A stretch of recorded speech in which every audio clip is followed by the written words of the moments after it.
Middag almal, ja, laat ons bietjie gesels oor hierdie krisis oor die Amerikaanse konsulaat in Johannesburg. Dit is 'n interessante stukkie nuus wat sommer ewe skielik voor in dag gekom het. Nog 'n krisis wat tussen die VSA en die Suid-Afrikaanse regering besig is om te ontwikkel. En dit gaan daaroor dat daai VSA konsulaat wat in Sandton Drive is, wil hulle daai hele straat vernoem na Leila Khalid Drive. Nou, meeste van ons weet nou nie wie's Leila Khalid nie, maar Leila Khalid was 'n Palestynse terroris. Nou ja, ek is baie teen die volksmoord wat op die Palestyne uitgevoer word in Gaza, en ek het my al daaroor uitgespreek. Die Jode is besig met volksmoord, en ons moet dit glad nie misverstaan nie. En dit word op hierdie stadium goedgekeur deur die VSA, Brittanje en 'n deel van Europa. Nou ja, maar ek is ook gekant teen terrorisme. Enige vorm van terreur.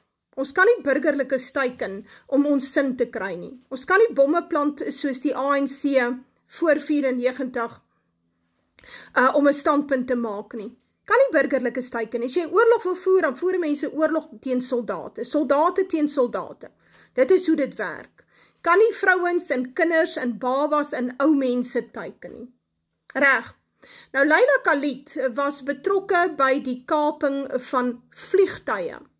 Sy is op 'n stadium gevang en was in die Verenigde Koninkryk in 'n tronk. In 1979 is sy geruil vir ander gevangenisse, uitgeruil, en sy leef vandag in vryheid en vrede iewers in die Midde-Ooste, sover my kennis strek. Nou ja, so die ANC het besluit om haar naam te sit op daai Sandton Drive. En die VSA konsulaat wil dit nie hê nie, want dan moet hulle dit natuurlik op hulle briefhoof sit. So hulle moet 'n Palestynse terroris op hulle briefhoof sit. Nou ons weet daar's 'n baie sterk Joodse lobby wat die VSA regering beheer. So dit is iets wat hulle absoluut in die bors stuit. En ek het nou die dag geluister na Joel Pollak, wat heel moontlik ons ambassadeur, die VSA se ambassadeur sal word in Suid-Afrika. Daar's 'n baie goeie kans. Hy het gepraat op BizNews, toe sê hy, in so 'n geval sal die VSA konsulaat hulle deure sluit. Dit wil sê, as jy dan in Johannesburg iets wil doen, 'n visum of wat ook al te doen met die VSA, sal jy Pretoria toe ry om dit by hulle hoofkantoor, hierdie groot VSA ambassade in Pretoria straat te kom doen. So hulle sal eenvoudig hulle besigheid toemaak in Johannesburg. Nou my persoonlike opinie is dat dit definitief gaan gebeur. Hierdie regering is daarop uit om die VSA uit te lok, vir watter rede ook al weet 'n mens nou nie, en of dit is van stupidheid, die weet 'n mens ook nou nie, en of die Satan nou maar net baie lustig is. Hoe dit ook al sy, ek vermoed baie sterk dat in die volgende aantal weke gaan ons sien dat daai konsulaat sy deure sluit. Hulle gaan daai naam verander na Leila Khalid Drive, en dan moet 'n ou jou besigheid doen by die VSA ambassade hier in Pretoria straat. En dit sluit aan by 'n droom wat ek gehad het, ek dink op 12 November 2018. En ek het nog nooit daaroor gepraat nie, want ek het nie verstaan waar pas dit in nie. Ek kon nie verstaan, hoekom sien ek dit nie?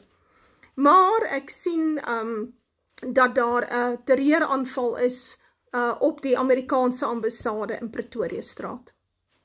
En dit maak vir my baie sin. Dit wil sê, die VSA ambassade, daar waar daar nou weer binnekort, ek dink die 28ste Maart, is daar nou weer 'n groot plaasmoord, teen plaasmoord optog by die VSA ambassade, van boere wat daar gaan by mekaar kom. Ek gaan kyk of ek nie ook daar kan wees nie.